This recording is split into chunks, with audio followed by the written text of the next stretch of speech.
There are some stories that feel like they've been around forever, whispered in dorm rooms and around campfires.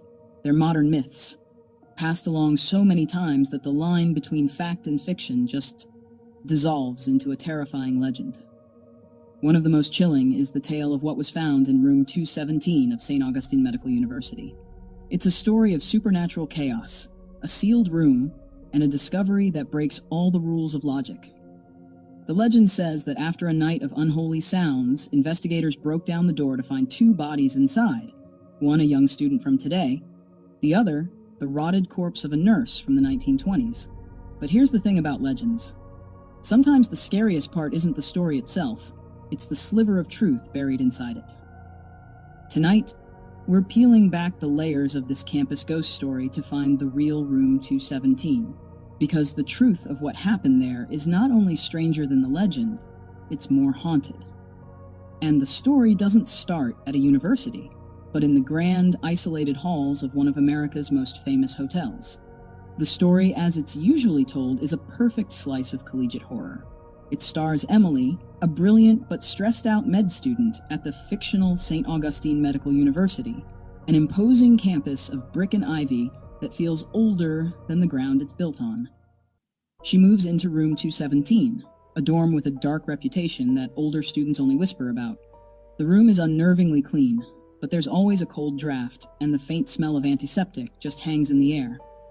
Soon, the haunting begins. Footsteps are heard every single night at exactly 2:17 a.m. Objects move on their own. In the antique mirror, Emily's reflection sometimes seems to lag a second behind her. The legend hits its peak with the appearance of a woman in the mirror, a nurse from the 1920s, her mouth grotesquely sewn shut. A silent, furious ghost named Margaret Hale. According to the story, Margaret was a nurse who took her own life in the building decades ago, and her spirit is now cursed to find a new body. The story ends with one final night of terror. Emily's roommate runs for help as screams, bangs, and what sounds like two different languages blast from behind the door. Campus security seals the room. When they finally get inside, they find Emily, and right beside her, the desiccated, century-old remains of Nurse Hale. It's a terrifying story. It has all the right ingredients. A tragic villain, an innocent victim, and an impossible mystery. But there's one huge problem. None of it is true. St. Augustine Medical University doesn't exist. Police have no record of any of this. There was no Nurse Margaret Hale. The legend is a complete fabrication, a ghost story that just happens to be attached to the number 217. But that room number is not random. To find the real story, we have to go to the snow-capped peaks of Estes Park, Colorado. High in the Colorado Rockies stands the Stanley Hotel, a sprawling, white-walled colonial revival masterpiece that opened way back in 1909.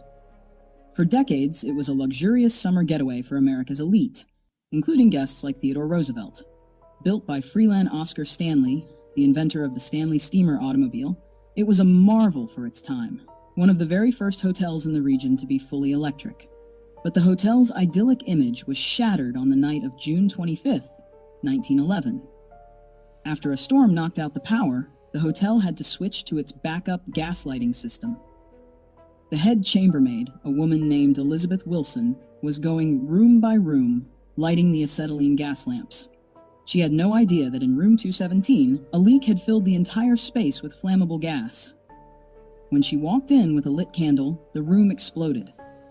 The blast was so massive, it was heard over a mile away. It destroyed 10% of the hotel and literally blew the floor out from under her, sending her crashing down into the dining room below. Miraculously, Elizabeth Wilson survived. She had 2 broken ankles, but the hotel's owner, F.O. Stanley, covered all her medical bills and promised her a job for life. She kept working at the hotel until she passed away in the 1950s. And this is where the real haunting of room 217 begins. Because many believe that even in death, Mrs. Wilson never really checked out. It's fascinating how a real event, a gas explosion and a tough-as-nails survivor, can twist over a century into a story about a suicidal nurse and mismatched corpses. How does that even happen? What do you think drives these changes? Is it just people trying to tell a scarier story? Or is something else going on? Let us know your theories in the comments. And if you're enjoying this hunt for the truth, make sure you subscribe and hit that notification bell, because the story of Room 217 is about to take its most famous and most terrifying turn. Unlike the vengeful spirit from the campus legend, the ghost of Elizabeth Wilson is said to be a much friendlier, if particular, presence. For decades, guests in Room 217 have reported strange paranormal activity that's more helpful than horrifying.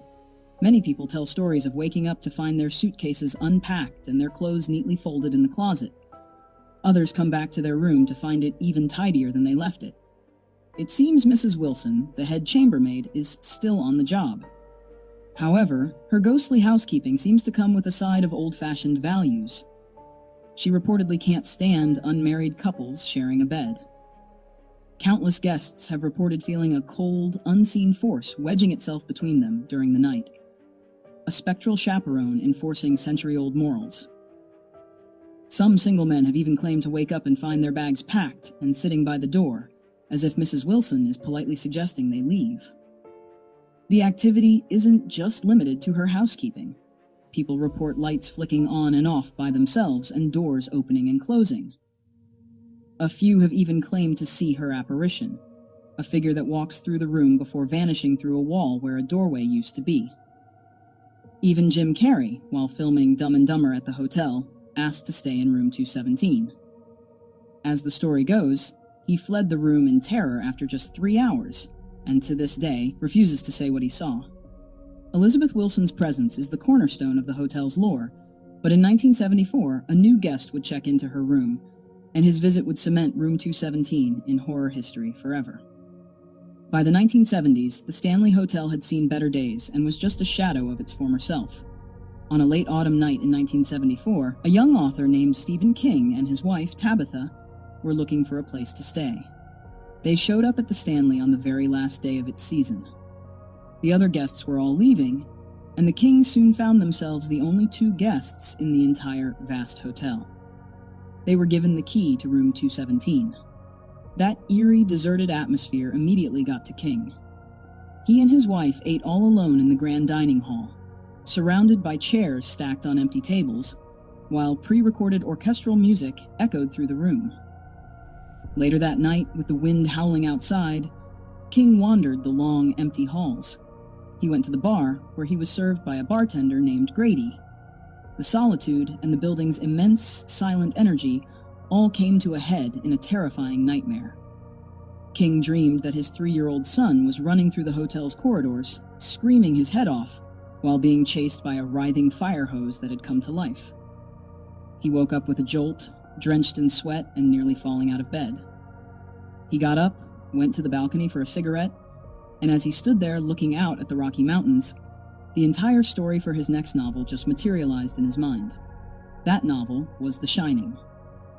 The Stanley Hotel became the Overlook Hotel, and the horrific experiences of the Torrance family became a global phenomenon. While King definitely took some creative liberties, the heart of the story was born from that one deeply unsettling night in Room 217. His experience wasn't about a helpful chambermaid. It tapped into the hotel's profound sense of isolation and the feeling that the building itself was somehow alive. His nightmare saved the Stanley Hotel, transforming it from a decaying resort into a mecca for paranormal fans, all drawn to the chilling energy of Room 217. So what did investigators really find in Room 217? Not 2 bodies from different time periods, but layers and layers of history. The campus legend is pure fiction, a modern ghost story that borrowed a famous room number to sound scarier. But the truth it was hiding is so much more compelling. The real Room 217 is at the Stanley Hotel in Estes Park, Colorado. It's the site of a documented explosion in 1911 that nearly killed a chambermaid named Elizabeth Wilson. Her spirit is said to still be there, a mostly kind ghost who tidies rooms and keeps an eye on the guests' morals. Her story was the original haunting of Room 217. Then Stephen King spent one night there in 1974 and had a nightmare so powerful it inspired one of the greatest horror stories ever told. His experience added a new, darker layer to the room's reputation, forever linking it to the malevolent Overlook Hotel. The legend of the 2 bodies is a cool example of how stories evolve. but it doesn't hold a candle to the room's real history. A history of disaster, survival, and terrifying inspiration. The haunting of Room 217 isn't about one single ghost. It's about all the memories and energies a place can absorb over time. Investigators never found those bodies, but what they did find, and what guests still find today, is a space where a helpful ghost might just fold your laundry, and where the nightmares that wander the empty halls can become all too real.